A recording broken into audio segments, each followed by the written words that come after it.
Так, қазір сілтеме алып қалайық, жариялап қояйық, сосын барып бастаймыз.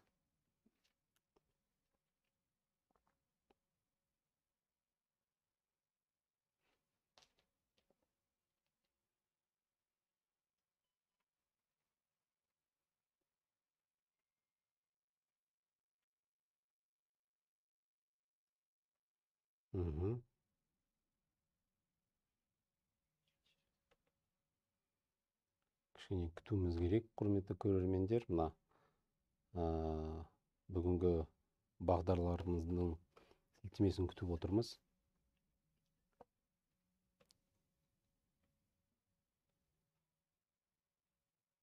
Әлі жоқ. Келді. Так, келді.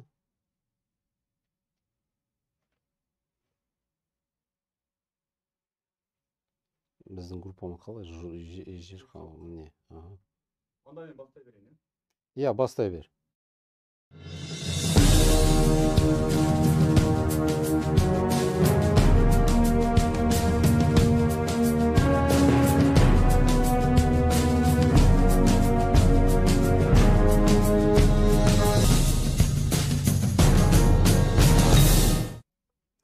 Ассалаумағалейкум, құрметті көрермендер. Бүгін дүйсенбі, наурыздың 14-і. Біз осы Түн KZ деген студиясының қонақ жайлығымен пайдаланып, тағы да тікелей эфирге сіздің алдарыңызға шығып отырмыз. Бүгінгі бағдарламамыздың тақырыбы деолигархизация, немесе делатифундизация деп айтуға болады. Міне күні кеше ғана сол олигархтардың ең ірі олигархтардың біреуін Қайрат Сатыбалдының қамауға алды деген хабар шықты. Ол олигархтардың біреуі болды деп айтуға болады. Және де осы олигархтар немесе латифундистер, ол біздің экономикамызды ұстап отыр. Біріншіден, екіншіден, мына ауыл жерлерін ұстап қалғаннан салдарынан жергілікті халық зардап шегіп отыр. Өйткені бәрімізге түсінікті, жер болмаса, онда ауылда күнкөріс жоқ.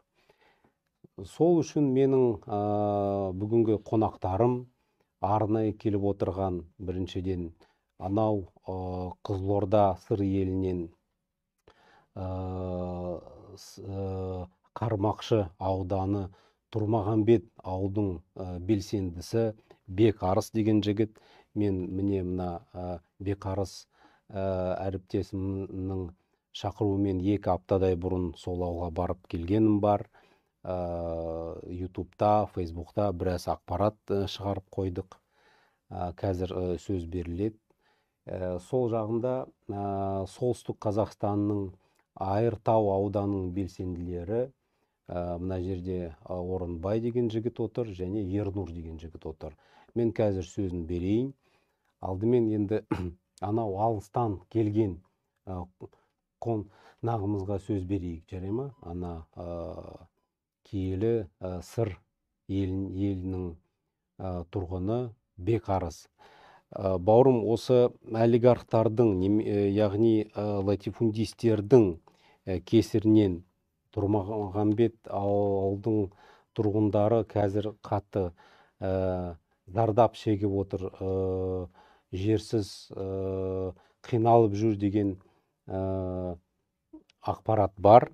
Сол қалай болды, жер қалай кетті, не болып жатыр, қазір біздің көрермендерімізге айтып берсең. Сөз өзінде. Рахмет, Мұхтар аға.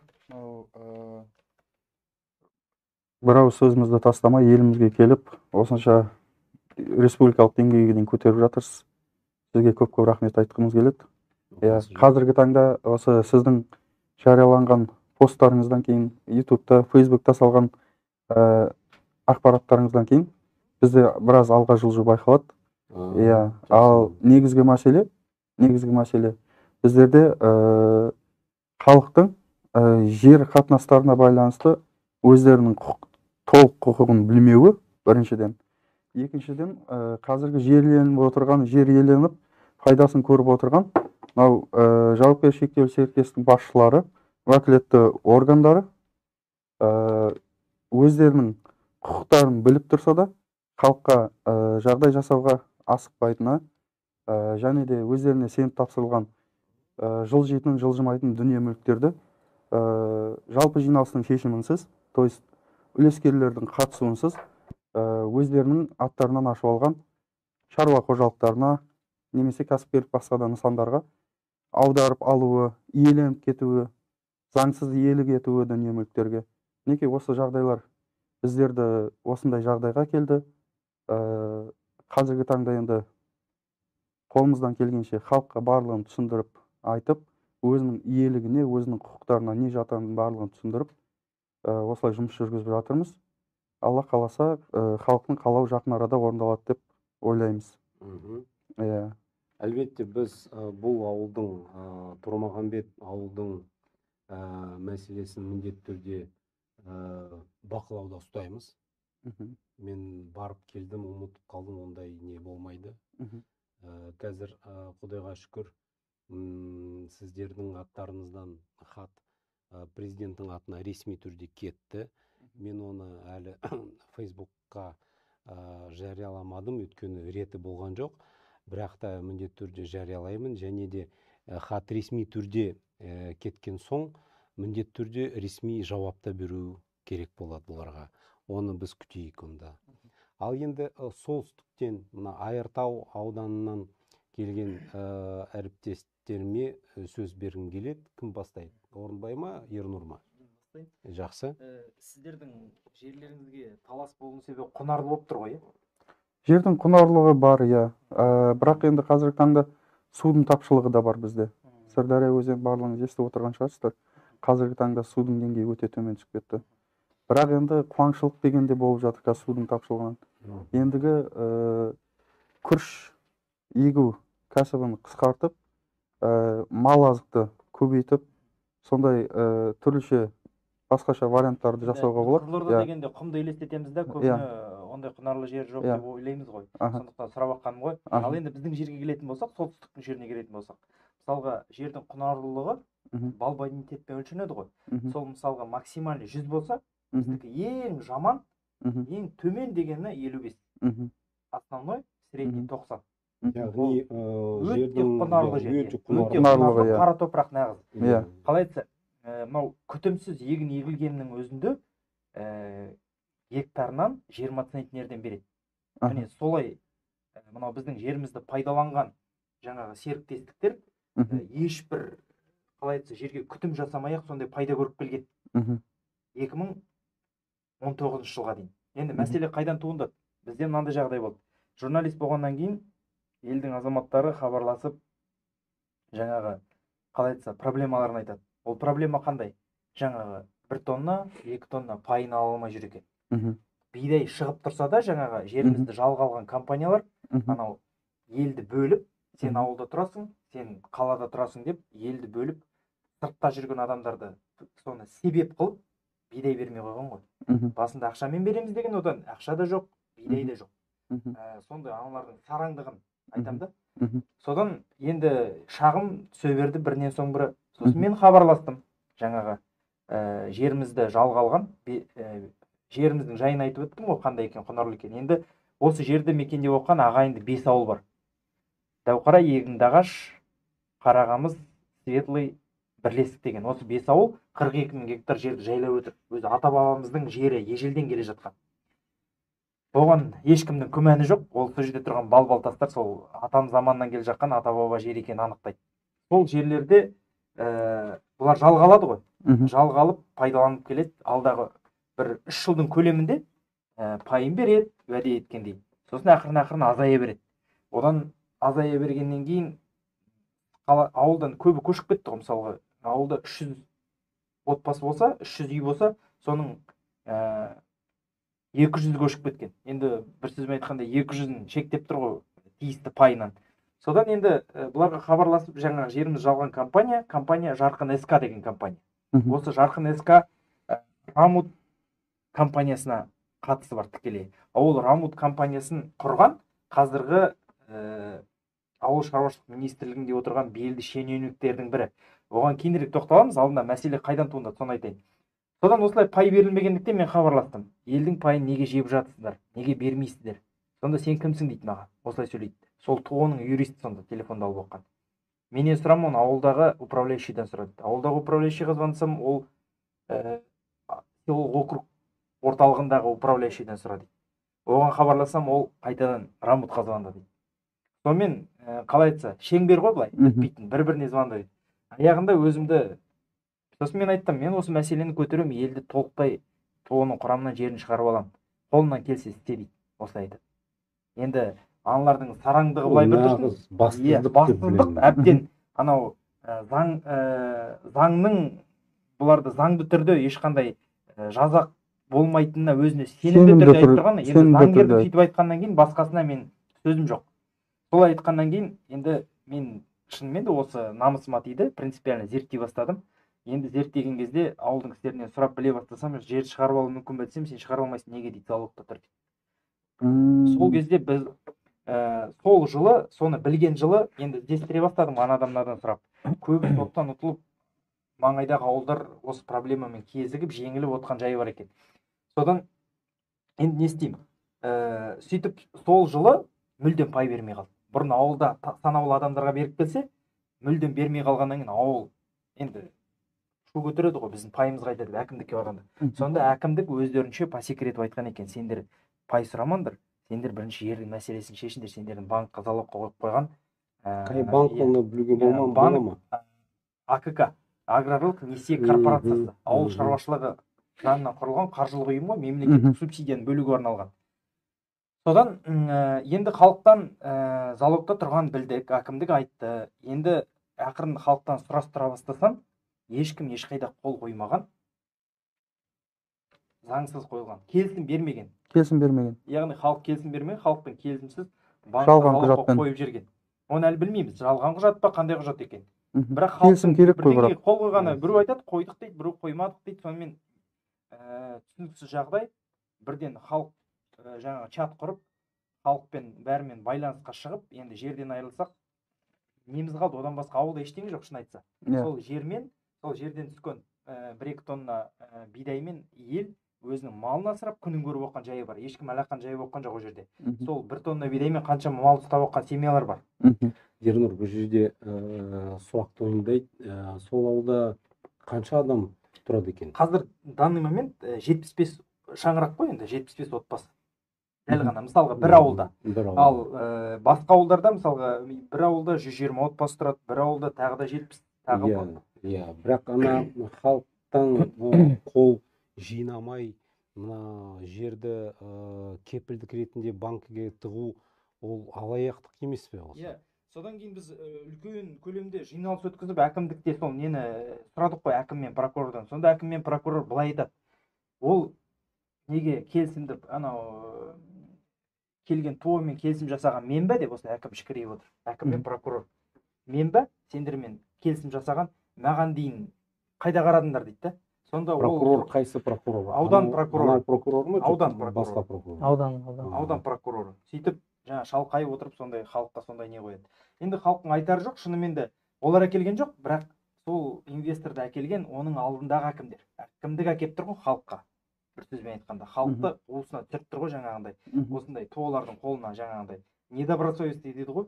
Бір сөзбен айтқанда, солардың қолына. Содан кейін біз мәжбүрлі түрде сол жерде дәлелдедік, әкімдіктің соған тікелей жауапты екенін. Бірден жиналыс біткеннен кейін халық жаппай арыз жазды да, бірден қылмыстық іс қозғалды. Өйткені халық 100% қол қойған жоқпыз деп. Содан бір ай аралығында, бір ай емес, 4-5 ай аралығы, 4-5 айға созылып кетті. Почерковический экспертиза. Қол жазба сараптамасын жасады. Қылмыстық іс ашылды ғой. Қылмыстық іс ашылғаннан кейін, сонда қол қойған жаңағы 800 пай үлескерінің ішіндегі 25 адам о дүниелік болып кеткен. Осының өзі ешқандай экспертизасыз қылмыстық істі қозғап, кінәлі адамдарды жауапқа тартып, қамауға алуға болатын еді. Жоқ, олар 8 ай бойы содан сараптама жасады. Нағыз алаяқтық. Нағыз алаяқтық. Ол бір, екіншісі тәртіп сақшылары енді явный дүниені, көзге көрініп тұрған дүниені осыншама уақыт созды. Біз соған енді наразылық білдірдік. Қалай бұл соншама созылып кетті деп. Енді түптің түбіне келгенде жаңағы 800 адамның қолын кім қойғаны белгісіз, күдікті жоқ деп, ол қылмыстық істі мүлдем тоқтатып жауып қойды. Әзірге басында жауып қойған, қазір қайтадан ашылып, ол іс қозғалып жатыр. Ол басқа әңгіме. Содан қылмыстық іс қозғалды, жаңағындай бірінші сот болды, адвокат жалдап, ел болып сотқа қатыстық. Сонда жаңағы хаттама бар ғой, ел жиналып хаттама, рұқсатын алу үшін хаттама толтыру керек қой. Сол хаттаманың заңсыз толтырылғаны, ол хаттаманың өтірік екені дәлелденді. Бір жылдың ішінде. Бір жылдың ішінде. Сонда жер егілмей жатты қаншама уақыт. Мысалға, бір жылдан кейін екінші сот болды. Екінші сот ол формальность болу керек еді. Жаңағы аграрлық несие корпорациясына қойылған жеріміз автоматты түрде залогтан шығу керек еді. Келісімшарт өзі бұзылу керек еді. Жоқ, олар жаңа АКК банк иск береді, жаңағы нені тоқтатып тастайды. Автоматты түрде залогты шығу керек, оны тоқтатып тастайды да, жер банкта қайтадан залогта болады. Сонда соттың шешімі былай екен. Серіктестік пен пай үлескердің арасындағы жанжалға қарыз беруші ұйым ешқандай қатысы жоқ, оның кінәсі жоқ. Қарыз алынды, өтелу керек деген қағида. Сонда біз түсінгеніміз банк, сот халықтың мүддесінен жаңағы 800 пай үлескерді, 800 шаңырақ деп есептеңіз. Бір шаңырақта орта есеппен 5 бала бар, 5 адам. Қаншама адамның мүддесінен бір ғана банктың мүддесін жоғары қойып, сонда бізге шешім шығарды. Сонымен, бірақ Ернұр, мен ана соңғы рет барған кезде бір кісі қамауға алынды деген ақпарат шықты ғой, прокурор. Ол сонда кім? Енді оғанда қысқаша түсіндіріп өтші, оған қалай жеткенімізді. Ол да оңайлықпен қамалған жоқ. Оғанда қаншама қоғамдық резонанс туындады. Соған тоқталып өтсең. Бұл жерде қылмыстық іс туралы. Бір ғана секунд. Құрметті көрермендер, мен сіздер бізге жіберіп отырған сұрақтарыңызды бәрін көріп отырмын. Қазір біз ана Орынбай бауырымыздың сөзін тыңдап, сосын осы сіз жіберіп отырған сұрақтарыңызға жауап береміз, жарай ма? Бұл кезде жаңа қылмыстық іс әрекетке тоқталып кетуге болады, тағы да кішкене толықтырып. Бұл 2015 жыл ма, 2013 жылы қателеспесем заң шыққан. Госфондтың жерлерін залогқа қоюға рұқсат берілген. Сондай заңнама шыққан, содан басталып біздің қазіргі білетініміз 449 ауылдар дәл біз сияқты осылай зардап шегіп отыр. Тек Ақмола облысында. Ол жерде Госфондтың жерімен бірге пай үлескерлерінің жерлері заңсыз залогқа қойылған, кепілдікке. Барлығы бір схемамен жасалған. Барлығында протокол собрания недействительный, потому что ол кезде ешқандай халықтың келісімін алмай, жерлері жаппай залогқа қойылған. Осы істер барлық жерде фигурирует. Біз қазір өзіміздің тобымыз бар. Солтүстік өңір бойынша, Ақмола бойынша барлық бір топта отырып, осы ақылдасып, осының шешімін таба алмай жатырмыз. Енді жалғыз шешімі осы сіз арқылы, тағы да басқа ақпарат құралдары арқылы елбасымызға, Тоқаев мырзаға жеткізсек деген ойымыз. Бұл жердегі жаңа сіздің айтып отқан қамауда отырған адамымыз, ол Жарқын СК серіктестігіне жаңадан сатып алдым, барлық қаздармен сатып алдым. Мен жерлеріңді сеуіп, жерлеріңді залогтан шығарам деп өтірік алдап келген. Уәде беріп келген. Ол Мажит, Сабиров Мажит деген. Ол кісі қазір тұтқында отыр. Оның тұтқында отыру түрмеде болғанда изоляторда отыр. Оның себебі ол қамауға алынған. Ол себебі продкорпорациядан 250 миллион ақша алады. 250 миллион ақша алады, айтады, уборкадан кейін берем дейді, күзде. Оған гарант болып, жаңағы Рамут серіктестігінің генеральный директоры Бейбіт Молдашев деген кісі бар. Соның әйелі учредитель болып отырған элеваторды залогқа қояды. Оған СПК гарантия болады. Сол ақшаны алуға.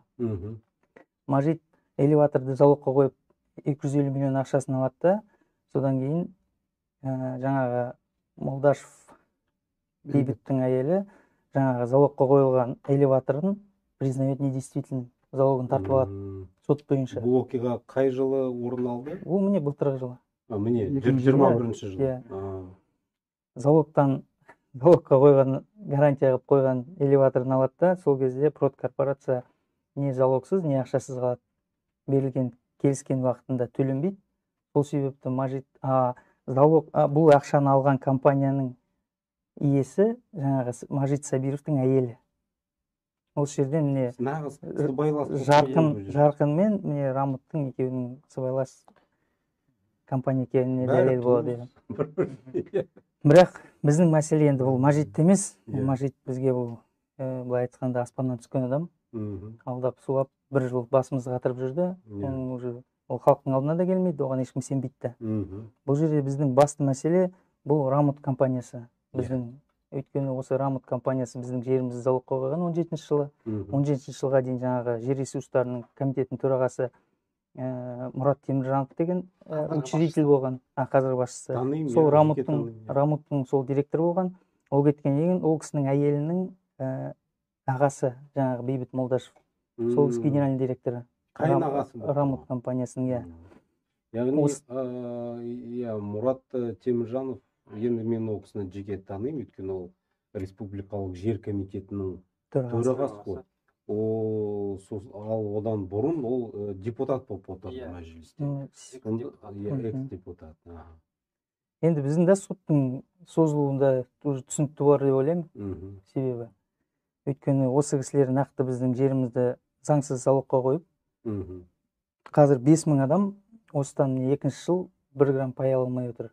2020 жылы анау Мажит келген кезде онымен әйтеуір айғайласып, әкімді қосып, өзіміздің пайымызды жұлып алғандай болдық.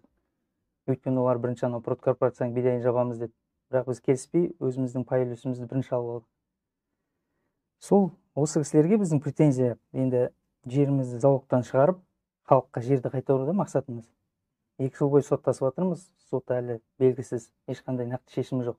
Енді біз бірінші жиналыс өткіздік, барлығы заңды түрде болды. Жиналыс өткіздік, мәселені көтердік, қылмыстық іс қозғалды, қылмыстық іс қайтадан тоқтатылды, сосын әкімшілік кодекс бойынша іс қозғалып, сотқа шағым іс қаралды. Оның өзінде тағы соттың шешімі халықтың мүддесіне қайшы болып шықты. Содан кейін біз бұқаралық ақпарат құралдарына жүгіндік, телевидениеға шықтық, барлығына жарияладық, мүмкіндігінше айттық. Президенттің атына хат та жазылды талай. Президент әкімшілігіне хат жазылып, ол облысқа түседі, облыс районға түседі. Аяғында сол өзіміздің жерімізді кепілге қоюға тікелей қатысы бар деп сенімді түрде айтуға болады. Өйткені олардың келісімсіз аудан әкімінің, аудан прокурорының білмей қалу мүмкін емес деп ойлаймыз. Өйткені бізге ауылға келіп бірінші кеп айтқан дәл осы әкімдіктің адамдар жерлеріңіз залогта тұр деп. Сол адамдар өзімізге жауап береді. Енді күлкілі жағдай ғой мысалға.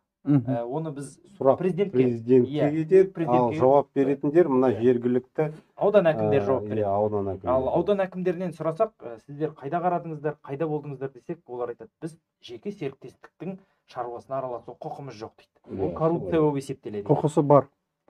Бұл жерде айта кетейін, жауапкершілігі шектеулі серіктестіктер және қосымша жауапкершілігі шектеулі серіктестіктер туралы заң бар, арнайы.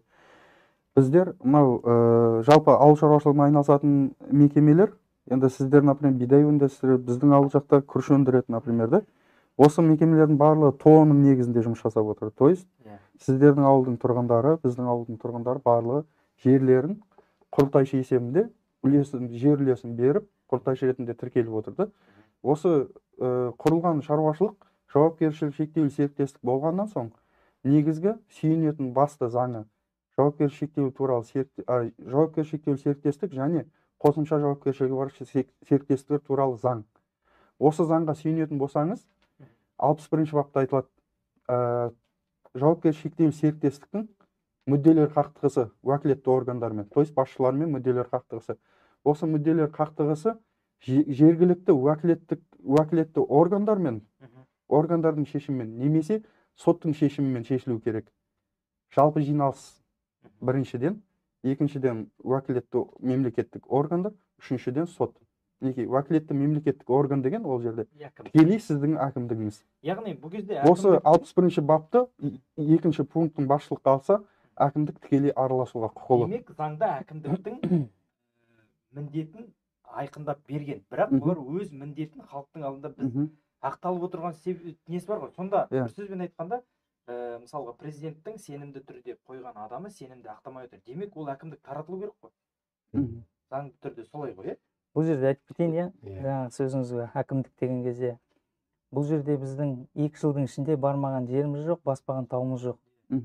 Біз енді соңғы біздің үмітіміз бұл жаңа мемлекет, жаңа үкімет деп құрылып жатқан біздің жаңа Қазақстанымызға, шынын айтқанда. Осы қаңтардың оқиғасына дейін бұл сұрақтарды қанша көтерілгенмен ешқандай бір надежда болған жоқ. Нәтиже шығады дегенге надежда болған жоқ, шынын айтқанда. Енді қазір міне осылай біздің жаңа үкіметіміз халыққа былай бас иіп, проблемаларын тыңдады дегеннен кейін біз міне көтеріп осы сұрақтарды Мұхтар ағамызға келіп отырмыз. Енді біздің сізден сұрарымыз, енді мен өзім жеке басым 5000 адамның атынан келіп отырмыз, Ернұр екеуміз.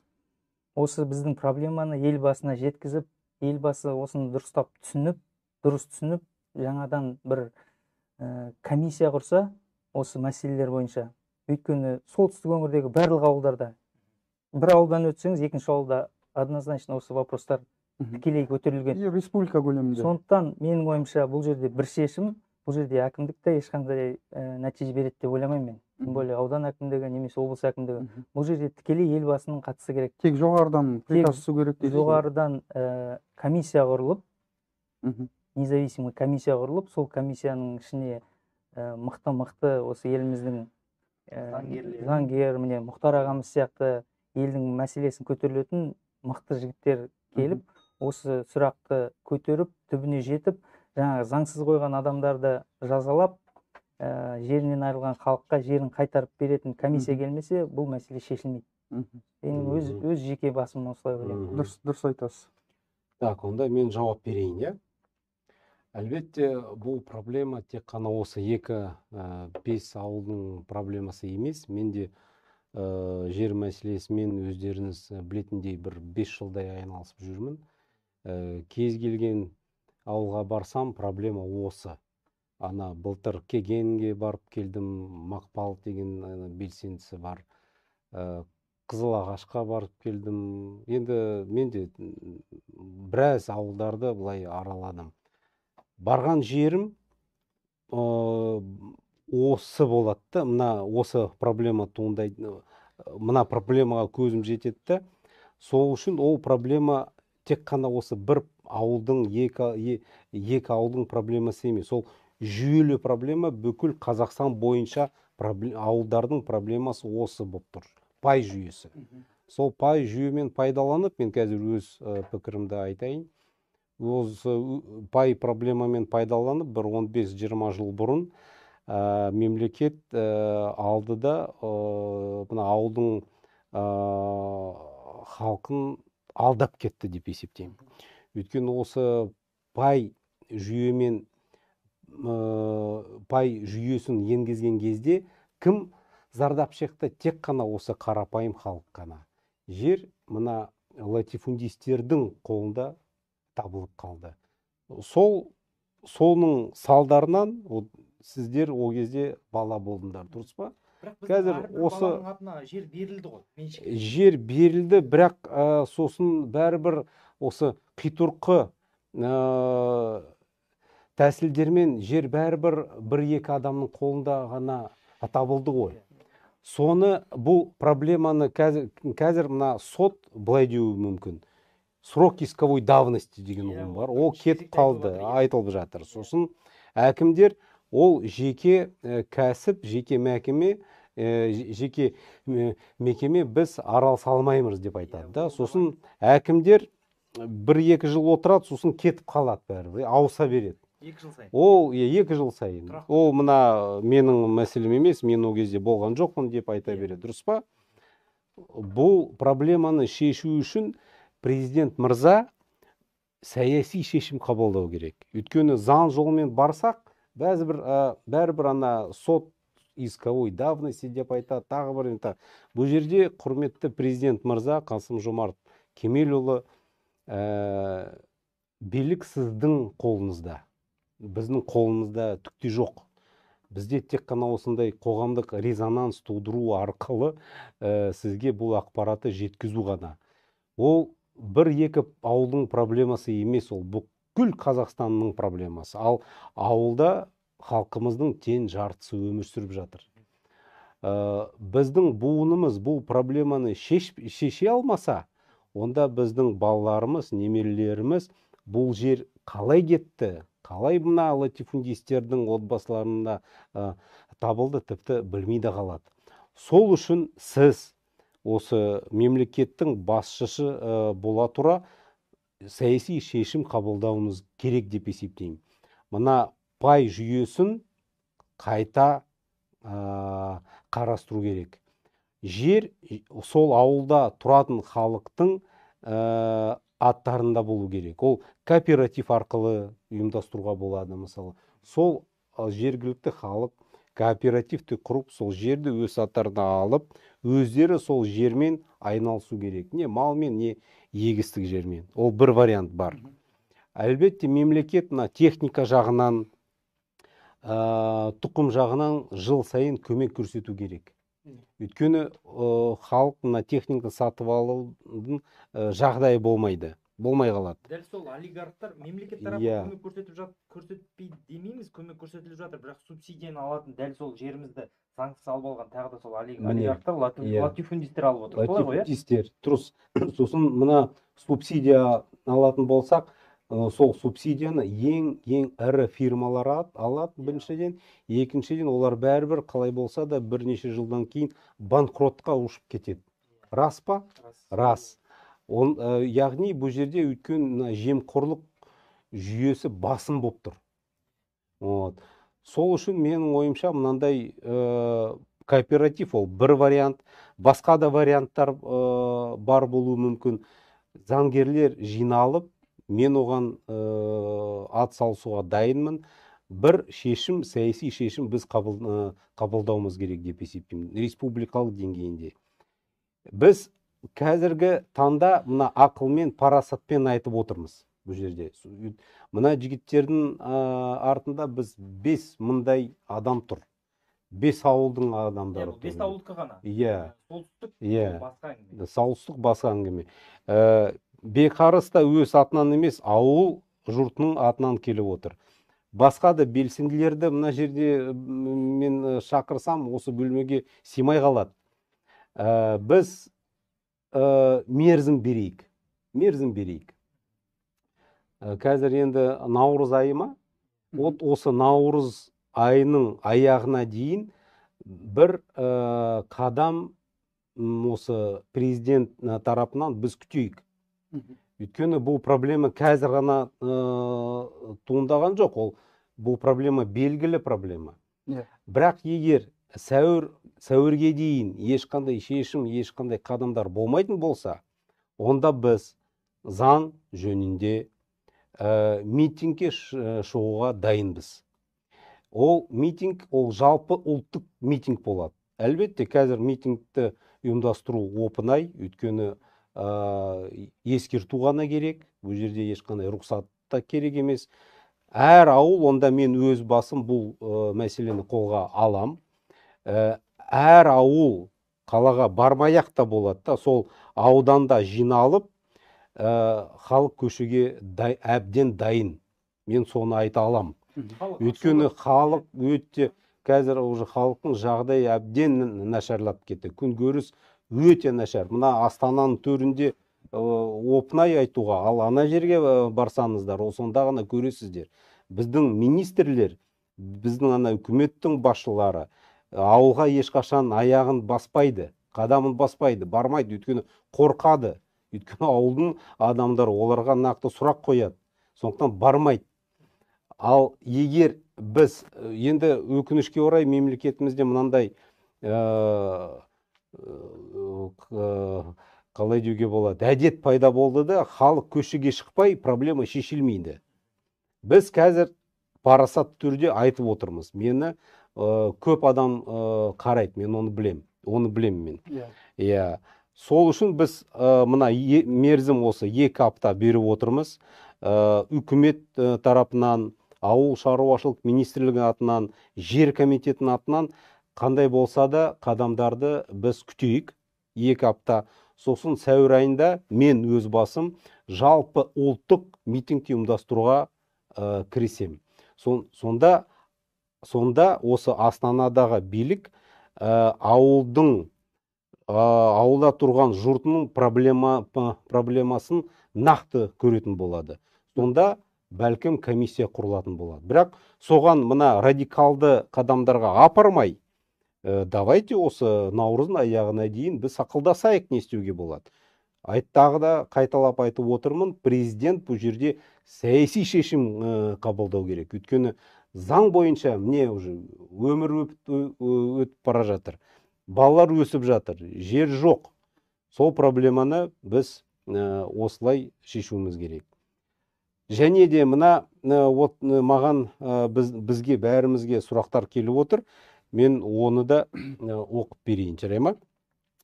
Ерқалин Жұма Қайыр деген кісі мынандай сұрақ қойып жатыр. Сұрақ емес, ол былай тек пікірді. Ассалаумағалейкум, біз ТО-ның құрамынан шығу туралы сотта шешім халық мүддесіне шығып еді. 21.07.21 жылы шыққан шешім әлі орындалмай жатыр дейді. Не істесек, қайда шығымдансақ болады? Міне дәл сондай проблема болып тұр да. Бұл жерде соттың шешімі әділ шыққан, бірақ ТО орындаудан бас тартып отыр. Міне. Бұл да жаңағы жергілікті әкімдікті немесе құзырлы органдарды нетпей ғой, бір сөз. Тыңдамайды. Ал неге тыңдамайды? Менің ойымша ол жемқорлық, сыбайластықтың бір кесірі болып тұр. Мына айтпақшы, мына жергілікті әкімдер, аудан әкімдері сайлану керек. Сонда сол сайланған әкімдер дайындалған емес, жергілікті халықтың алдында жауап беріп отырады. Өйткені халықтан онда сескенеді. Ал бүгінгі таңда олар ана тек қана өз басшыларының алдында ғана жауап береді, есеп береді, олардан да сескеніп отырады. Сосын мына әкімдер келген кезде өздері білмейді, қанша уақыт отырады осында. Бәлкім ертең сағат 9-да уже сол лауазымнан кетіп қалады деген мүмкіндік бар ғой. Сол үшін олар келген кезде олар бағдарламамен келу керек. Мен осы 5 жылда немесе 4 жылда мынандай проблемаларын шешіп берем деген уәде болу керек, міндет болу керек. Сонда халық та сұрайды, келген кезде сен бізге осындай уәделерін бергенсің. Ал енді не болды, қалай, не нәтиже? Жергілікті, мен былай көп аралап жүрем ғой. Жергілікті әкімдер тіпті жергілікті диктаторларға қатты ұқсап кетті. Кәдімгі диктаторлар да. Диктаторға айналып кетті. Өздері ана отырысы мен үшін өте сондай қызық болады да, ауыздарын жабып отырады. Керісінше жергілікті билік ол халықты тыңдау керек, құлақ асу керек. Жергілікті әкімдер сайлану керек. Осы халық жерге байланысты өдере түрегеліп, осылай жаңағыдай үлкен дау шығармай тұрған кезде біз әкімдікке мүлдем кіре алмайтынбыз. Кіріп барсаң, мысалға айтады, жұма жазылып кеттіңіз, бізде тек қана бейсенбі күні қабылдайды дейді. Міне. Жазылайын десең, сіз 3-4 аптадан кейін бірақ жазыла аласыз дейді. 3-4 аптадан кейін қар еріп кетуі мүмкін. Жазылып кетуі мүмкін. Ол мәселе шешіліп қалады, основной. Елдегі біздің солтүстікте проблема жолдың мәселесі, қар мәселесі болатын. Соны айтайық десек, әкімге кіре алмайтынбыз мүлдем. Сосын ана маслихаттың, жергілікті маслихаттардың депутаттары, олар да сайлану керек. Өйткені қазір бұлар тек қана партия тізімімен барады сол маслихатқа. Ал керісінше оларды да халық сайлау керек. Сонда ғана мына депутаттар сіздердің ана проблемаларыңызды билікке жеткізе алады. Мен аяғына дейін оқып берейін, жарай ма? Әйтпесе ұят болады да. Адамдар жазып отыр ғой. Жігер Тілеужанов деген кісі хабарласып отыр. Бүгін бізде жиналыс болды. ТО Зеренді Астықта о назначении директора. Ақмола облысында Зеренді районы. Айтпақшы, мен осы ауданға да бардым 2 жыл бұрын. Мен білем бұл проблеманы. Иә, сол дау болып жатыр да. Жиналыста оларды халық болып женіп шықтық. Олар кім екендерін доказать ете алмады. Міне. Жансерик Шерин. Нужен аудит от признанных честных неподкупных аудиторских компаний. Отчет деп жатыр. Мұрат, аудит жайында айтып өтейінші. Мысалы, біздің Жарқын СК аграрлық несие корпорациясы АКК-дан 600 миллион ақша алған. 600 миллион ақша алғанда енді бизнес план ұсыну керек қой банкке. Сонда айтқан, ауылға элеватор саламыз деген, тағы да жаңағы астық өңдеуге қажетті орындарды саламыз деген ғой енді, ғимараттарды. Соның бірде біреуі жоқ, бірақ банк келіп аудит жасап, соны дәлелдеген жоқ. Біз соған таң қаламыз. Міне, сол сөзімізге дәлел. Я, өте дұрыс айтасың. Бұған қосып кетуге болды ма? Иә. Бұған қосып кетсем, бұл жерде бір өте қызық бір мәселе.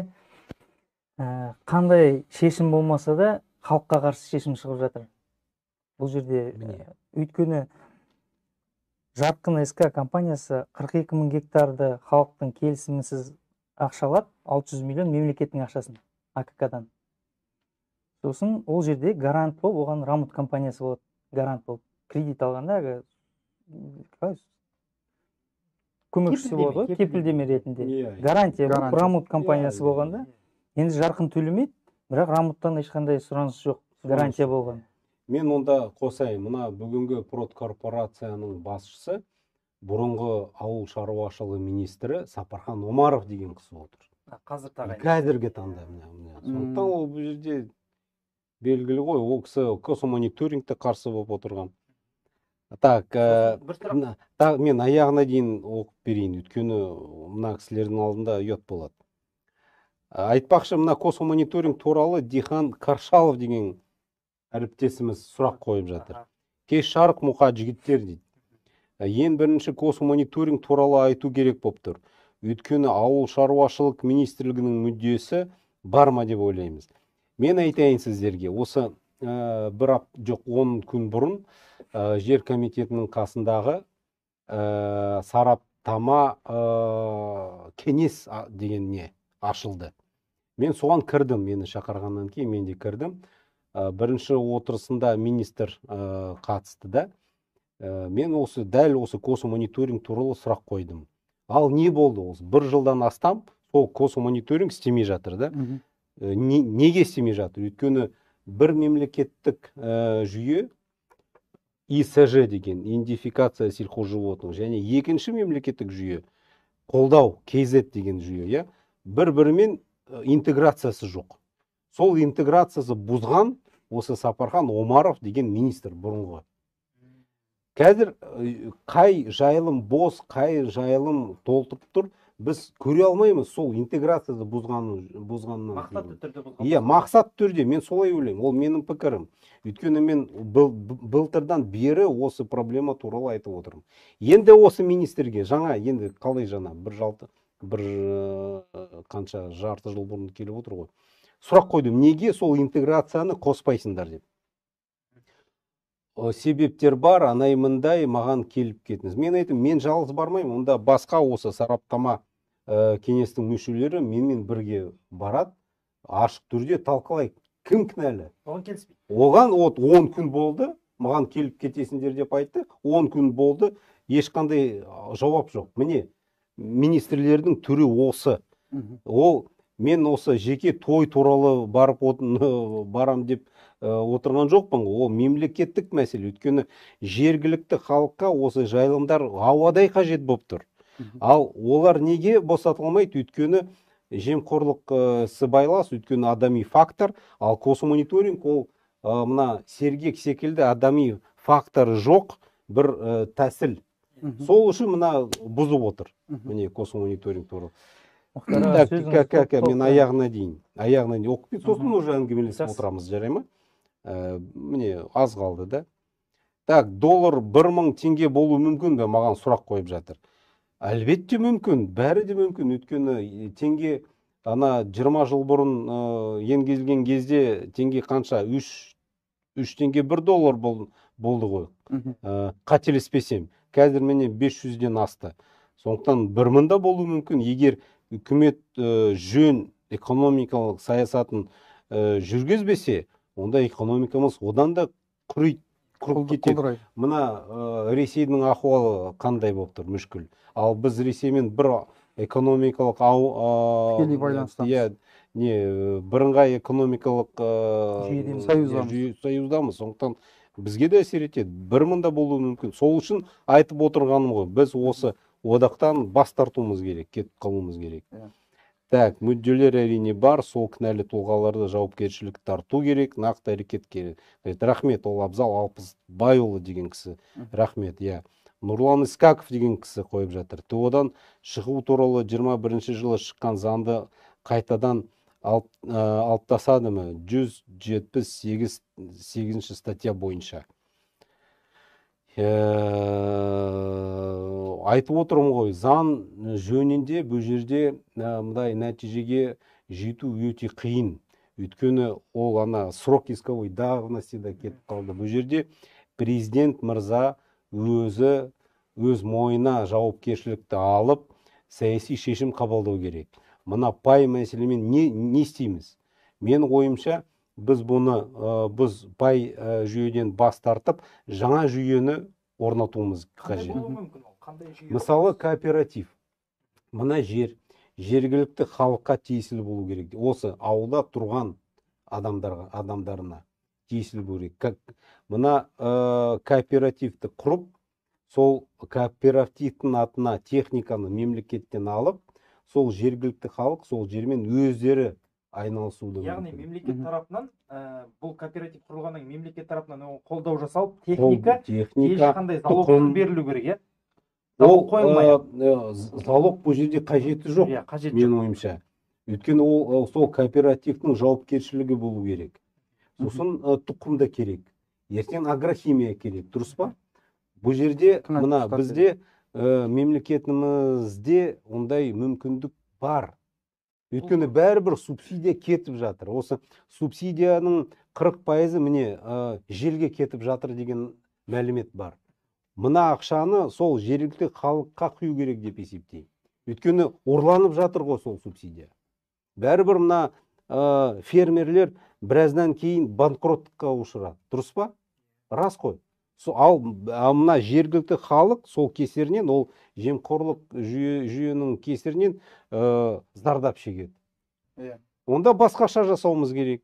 Мүлдем сол жүйеден, бұрынғы жүйеден бас тартуымыз керек ендеше. Сол бұрынғы совхоз колхоздың жүйесі системасына келеді ғой сонда. Соған ұқсас болып. Ал енді кезінде мысалға бәрібір қазір бүгінгі таңда фермерлер мемлекеттің мойнында отыр ғой. Субсидия алады, ананы алады, мына салық жағынан да көмек беріп отыр. Жеңілдіктерді алып отыр. Бәрібір сосын айналып банкроттыққа ұшып кетеді. Кезінде қараңызшы, мысалға осы жүйені совет үкіметі кезінде қалыптастырып берді. Жаңағындай мысалға біздің ауыл кезінде миллионер совхоздардың бірі болған. Егіні де егілген, күнбағыс та егілген, жігеріс те егілген, 16 000 бас қара мал ұстаған ауылда. Сүтті де сауған. Бір сөзбен айтқанда, бір ғана ауыл, бір облысты асырайтын жағдай болған екен. Соны не себепті құртты? Дайын тұрған жүйе неге құртты? Дайын тұрған жүйені біз бірнеше адам өз қолдарына алғысы келді да. Мен алды ғой. Біз айтып отырмын ғой. Бәріміз жиналып ақылдасуымыз керек. Не істеуіміз керек? Өйткені осы бетімен әрі қарай жүретін болсақ, онда балаларымыз, немерелеріміз әбден құл болып кетеді өз жерінде. Айтып отырмын ғой, ана жолы жиында айтып кеттім ғой. Аргентина, Бразилия, Чили елдер бар да. 3-4 ғасыр бұрын Испаниядан келген колонизаторлар сол ауыл шаруашылыққа арналған жерлерін алды да жекешелендіріп алды. Содан кесерінен осы 3-4 ғасырдан кейін ауылда ешқандай өмір сүруге мүмкіндік жоқ. Сол жастарға не қалады? Алады да үлкен қалаларға көшіп кетеді. Буэнос-Айрес, басқа үлкен қалаларға көшіп кетеді. Бізде де ондай үрдіс пайда болды айтпақшы. Сол қалаға келіп не істейді? Шатыр жоқ, үйсіз-күйсіз қаңғып, фавелла пайда болды. Фавелла ол не ана кедей Иә. адамдардың Кастасы, иә. тобы. Иә, мына кедей халықтың тұратын жерлері ғой. Сол жерде енді кедейшілік басым болғандықтан жастар не істейді? Криминалға түседі. Аха. Қыздар немен айналысады, мен айтпай-ақ қояйын, иә. Нашақор болады, дұрыс па? Дұрыс. Яғни мүлдем не білім деңгейі төмен болады. Сосын криминалға кетеді, өмір көп сүрмей қайтыс болады. Бізге ондай болашақ керек пе? Сол айтып отырмын ғой, ол бәрі жер мәселесінен басталады. Біз қызық жағдай айтайын ба? Осы 90-шы жылдары тоқырау болды да, елдің жері, ауылдағы жаңағы совхоздар жұмысын тоқтатқан кезде көп Астанаға қарай көшті де, осы жаққа жұмыс істеуге келді ғой. Сонда бір пакетпен келіп, мына жақта кәсіп жасап, жақсы ақша тауып, елге қайтып, елді көтерем деп келген жігіттер болған екен. Солар кеп, егінегейін жер бер, ауылды көтерейін деп жер сұраған кезде әкімдік жер жоқ деген екен. Қазір қараңыз, бізде 42 мың гектар жер толығымен жусан басып кеткен. Міне, аналар 20 мың гектар ғана жерді пайдаланады. Қалған 20 мың гектарға ол мал ұстауға міндетті екен. Бірақ әкімдік талап етпеген. Өзінің 5-6 сиырын жаңағы 10 шақты сиырын әкеп тоғының тоғына қамақ қояды екен. Мынау менің ұстап отқан малым деп. Міне, жергілікті әкімдік көз жұмып отқан ғой, барлығын ештеңе өйткені жемқорлық, сыбайлас бар ғой бұл жерде. Енді жаңа сөзімді жалғастырайын. Мысалға, мынау қаңтар қырғыны неден пайда болды? Ол Жаңаөзеннен басталды. Мысалы, Жаңаөзен газдан басталды мәселе. Өйткені олар газға тәуелді. Ал біздің солтүстік газға емес, сол жерге тәуелді. Біз жерден қалай астық шықса, біздің елдегі халықтың жағдайы сондай болады. Қарапайым мысал, былтыр бір тайдың құны семіртілген 200 мың болған. Былтыр емес, алдыңғы жылы. Ол кезде пай беріліп тұрған. Ал былтыр берілген жоқ, биыл берілген жоқ пай. Бірден малдың бағасы 40 мыңға, одан 80 мың, одан 100 мыңға бірақ өсті да. 420 мыңға бірақ шықты. Өйткені оның да түсінігі болады. Бір тайды семірту үшін бір тонна ешмен керек. Оның құны 80 мың тұрады. Ол бір ай ғана семірмейді ғой мысалға. 2 тонна, 3 тонна енді есептеңіз. Сонда 160 мың жаңа 200 мыңға қосылды автоматически. Оның еңбегі бар. Сонда оғандай болады, ол 420-450-ге бірақ шықты. Міне, анау кейбір адамдар ойлайды, біз жердің мәселесін айтып жатқанда, ол бізге қатысы жоқ деп. Ол барлығына қатысы бар. Көтеріліп жатқан бағалардың бәрі сол ауылдан басталады. Кезінде ауылда каждый второй картошка егіп, қаладағы туысын әкеп беретін. Онда картошканың бағасы ондай қымбат болмады. Қазір ол жоқ, бәрі қалаға көшіп келді. Елде даже картошка егетін адам қалмай қалды. Содан кейін не істеді? Картошканың бағасы қазір бананмен бірдей. Міне, осыған әкеп соғады. Сондықтан міне қазір бізді көріп отқан басшылар бар ғой мысалға, құзырлы органдар. Ертең мысалға осы мәселені айтпадық, көтермедік деп бізді де кінәлауы мүмкін. Мысалға біз халық жинап бірдеңе ұйымдастыра бастасақ, осы телевидение шақырып, өзіміз талаптарымызды айта бастасақ, бізді звондап ескерте бастайды. Заңсыз митинг туралы айта бастайды, жаңа экстремизм туралы айта бастайды. Мен айтам, біз заңсыз митинг ұйымдастырып жоқ, біз заңды талап қойып жатырмыз.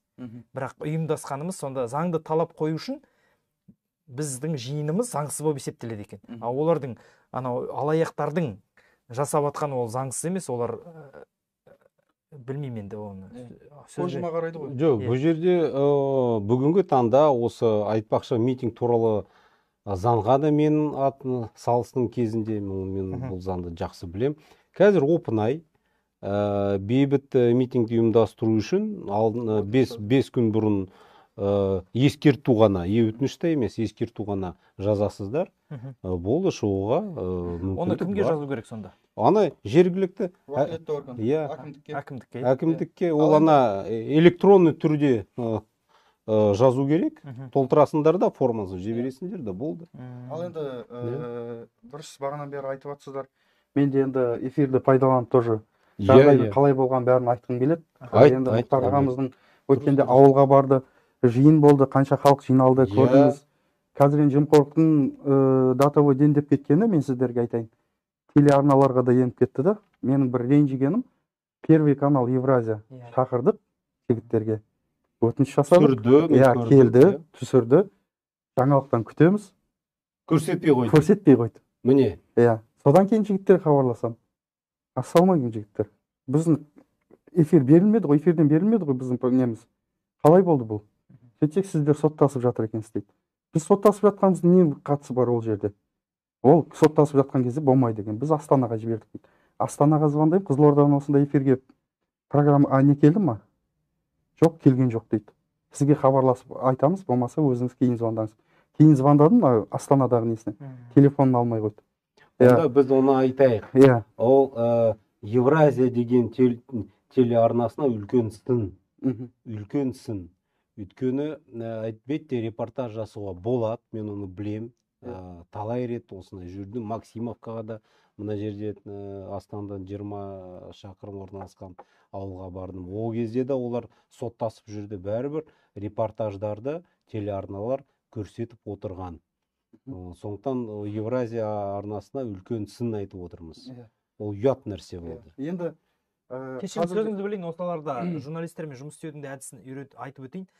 Ондай жағдайлар болады. Өзім журналист болғандықтан. Жоқ, Ернұр, біз қысқаша ғана нұсқаулық ретінде аяғына дейін айтып болсын. Иә. Ол да арнайы келіп отырған. Белгіленген уақыт бар. Иә, дұрыс. Мен айтайын дегенім, жаңағы исковый давность, подача сотқа берген исковый давность өтіп кетті деп айтты ғой. Например, жауапкершілігі шектеулі туралы заңда сондай арнайы бап бар. Құрылтайшылардың құқықтық сауатсыздығынан, білімсіздігінен болған жалпы жиналыс хаттамалары заңсыз деп танылу керек. Біз 2008 жылы сайланған басшымыздың заңсыз хаттамасын 585 адам қол қойылған деп хаттама жасалған, бірақ сотқа беріп, именно осы бапты пайдаланып, сотта біз жеңіп шықтық. Бірақ қазір ол кісілер бізге апелляционный не берді, жалоба берді, апелляцияда қаралып жатыр. Ал шындығында біздің ауылымызда 585 адам жиналатын я клуб, я мәдениет үй, я болмаса үлкен актовый зал ондай жоқ. Ешқашан ондай жиналыс болмаған. Сондай жалған хаттамалардың несімен барлық жерлердің де залогқа кетіп жатқаны. Мына дүние мүлікті жылжитыны бар, жылжымайтыны бар. Солардың барлығына қазіргі директорлар, қазіргі жаңа латифундистер өзінің атынан ашқан жаңа шаруа қожалықтарына кәсіпкерлік нысандарын аударып жатқаны сол барлығы жалған хаттамалардың несі. Осы жалған хаттамаларға жалпы барлығын заңсыз деп тануға сотқа беру керек. Сотта егер жаңа подача исковой давности истек десе, онда жаңағы бапты пайдалану керек. Сіздерге бір кеңес былай айтып жатқан. Ал енді ауылымның мәселесіне келетін болсам, мен осы күнге дейін құрметті президент мырза Қасым-Жомарт Кемелұлы осы күнге дейін обращение жасадық. Facebook арқылы, менің есімім Бекарыс Арыстанов, Facebook арқылы бірнеше рет салдым, сіздерді белгіледім. Жаныңызда хатшыңыз Берік Уали деген кісіні де, облыс әкімінде белгіледік. Бірнеше рет үлкен жиналыстар өтті. Былай айтқанда митинг десе де болады. Мұхтар ағамызды амалсыздан шақырдық, себебі басқаша сіздерге даусымыз жеткізу мүмкін болмады. Сондықтан Мұхтар ағамыз шақырдық, міне сонда видео обращениесінде жаңағы плакат ұстап тұрған жігіттерді көрдіңіздер. Тоқаев бізді неге естімейді деп. Бізді естірмейтін осы елді жайлаған жемқорлық, телевидение саласында мен айтып отырған. Первый канал Евразия келді, жігіттер барады деді. Шақырыңдар, осылай келістік, келді, түсірді. Мына кісіден алды интервью, менен алды, қара халықтан алды интервью, бірақ эфирге шыққан жоқ. Осы мәселе жөнінде қазір халықтың жалпы жағдайы ауыр. Өткенде аудан әкімі келіп жиналыс жасағанда халықтың сөзін тыңдады. Сонда жылап тұрып айтты келіншектер. Үйімізде 2 тапан нанымыз жоқ дейді. Тапаннан, кәдімгі қолдан түсіретін наны. 2 тапан нанымыз жоқ үйде деп. 6 ай болды дейді. Айлық көрмедік дейді. Болмаса мінекей жаңа не отпускной алмадық дейді.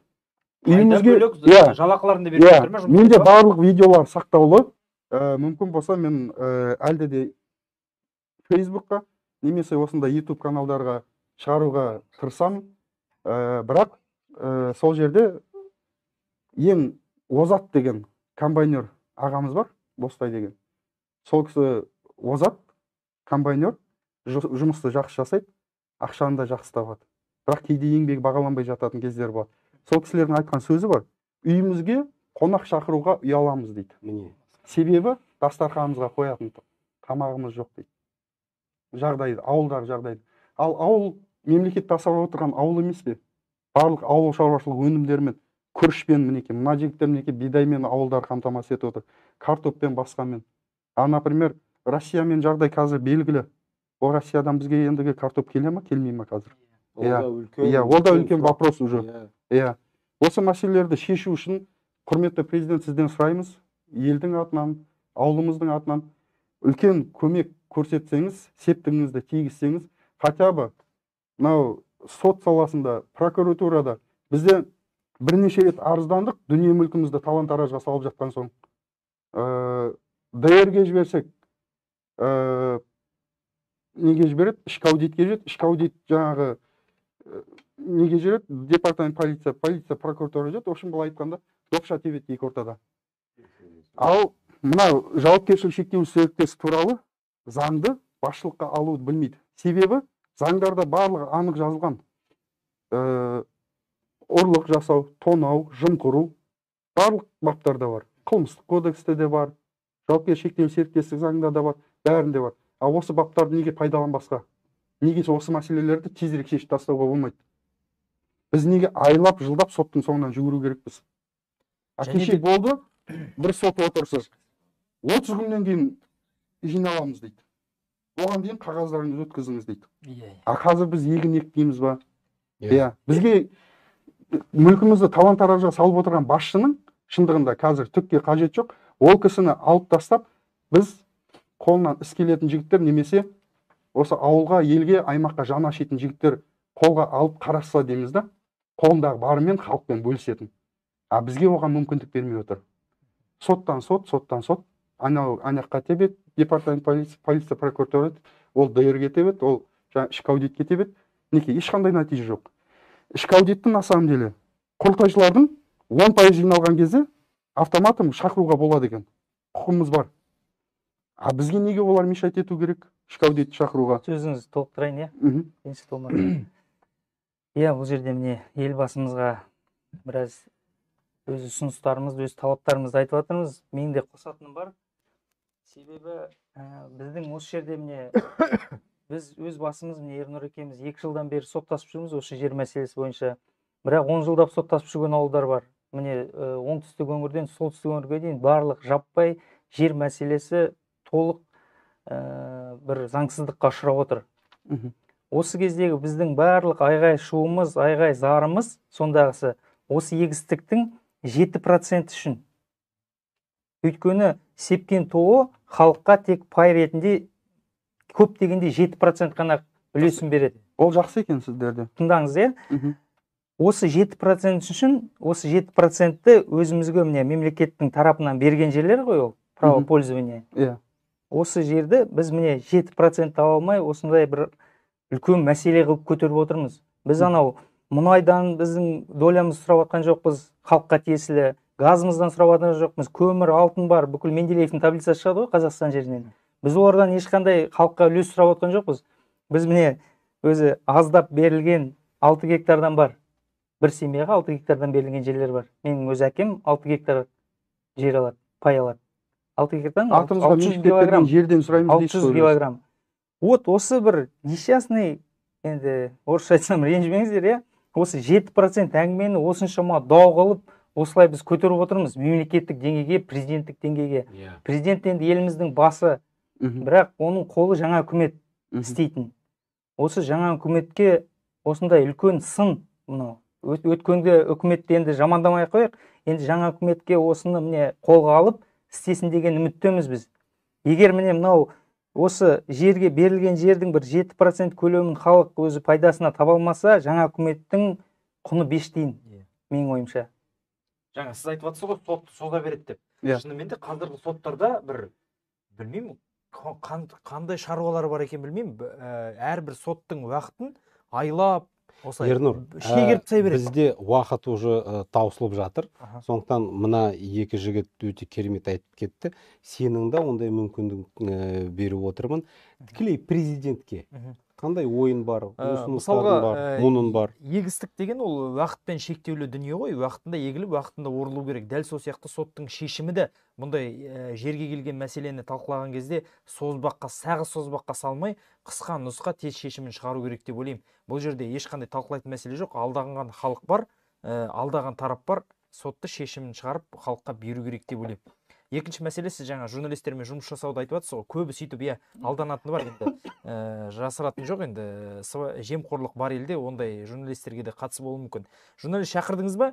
Шақырғаннан бастап оны видеоға түсіріңіз. Міне осындай телеарнаның журналист келді. Осындай журналист, міне қазір сюжет түсіріп жатыр. Бізде ондай бар видео, менде де бар. Кешке жаңалық күтеміз деп, сіз өзіңіздің Facebook парақшаңызға салып, сол телеарнаның басшыларын бәрін белгілеп қойыңыз. Ондай бар бізде, бар. Содан кейін орысша айтқанда некуда денется. Так, құрметті көрермендер, біз уже қазір мағанда мына хабарлама түсті, уақытын таусылып жатыр. Меніңше бүгінгі әңгіме жаман болған жоқ деп есептеймін. Сіздерге де келгендеріңіз үшін рахметімді айтам. Бекарыс бауырымыз анау Қызылордадан арнайы индрайвермен түні бойы осы бағдарламаға келу үшін индрайвермен қанша 12 сағаттай жүрдіңдер ғой. 16 сағат арнайы тоқтамай міне белі ауырып отыр. Не үшін? Ауылдың мәселесін осында Астананың төрінде көтеру үшін. Сіздерге де рахмет. Мына Орынбай бауырым айтып отырсың ғой, жаңа үкімет. Өкінішке орай ол жаңа үкімет емес. Бұрынғы Масимовтың маминің үкіметі деп айтуға негіз бар, себебі бұл министрлер, вице-министрлер 15-10 жыл көтеріліп келе жатыр да, бұрынғы вице-министрлер министр болды, бұрынғы министрлер вице-премьер болды, сол вице-премьерлердің біреуі премьер болды. Ол бұрынғы өкінішке орай ешқандай да жаңа үкімет емес.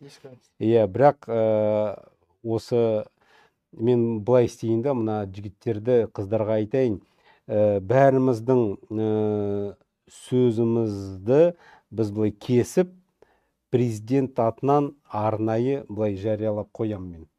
Сонда ол әсер етеді. Жер мәселесі шешілмей, қазақ бақытты бола алмайды, құрметті достар. Өйткені айтып отырмын ғой, халқымыздың тең жартысы осы ауылда тұрып жатыр. Ал қалаларда тұрып жатқандардың бәрібір түбі ауылдан шықты. Мен өз басымда асфальтта туып өссем де, менің атам қайдан шықты? Сол ауылдың боғынан шықты деп айтуға болады. Мен кешірім өтінемін, ондай сөз. Бірақ ол рас қой. Түбі бәріміз сол ауылдан шықтық қой. Ауылдың жағдайы жақсармаса, біздің халқымыз, біздің ұрпағымыз бақытты болмайды. Сол үшін жер үшін күрес, жер үшін соғыс деп айтайын, ол киелі соғыс, киелі күрес. Өйткені ата-бабадан қалған жеріміз ол тек қана санаулы осы латифундистердің қолында қалмау керек. Биліктің күшімен, найзаның ұшымен қалған осындай кен байтақ жеріміз ол барлық халыққа тиесілі болу керек. Түгел қазақ сол жердің қызығын көру керек, күнкөріс көру керек. Тек қана мына санаулы латифундистер емес. Сол үшін біз жеріміз үшін күресімізді жалғастырамыз. Айтып отырмын, осы наурыз айын біз күтейік. 2 апта берейік. Енді біз сөзге тоқтайтын халықпыз ғой. Бірақ егер ешқандай реакциясы болмаса, президент тарапынан, билік тарапынан, онда сәуір айында біз митингке шығуға құқығымыз бар.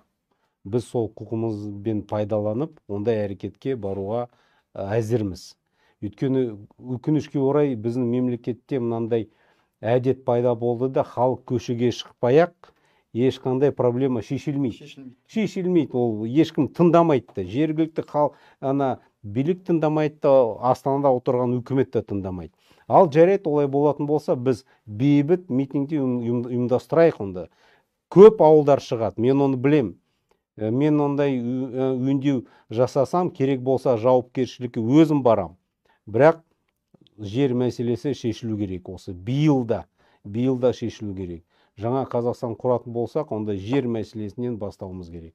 Құрметті көрермендер, бізбен бірге болғандарыңыз үшін алғысымды білдірем. Ол жер мәселесі, ол барлық қазаққа ортақ мәселе деп есептеймін. Женеміз деп ойлаймын. Жақсылықта кездескенше. Келгендеріңіз үшін рахмет. Сізге рахмет. Рахмет. Сау саламат болыңыздар.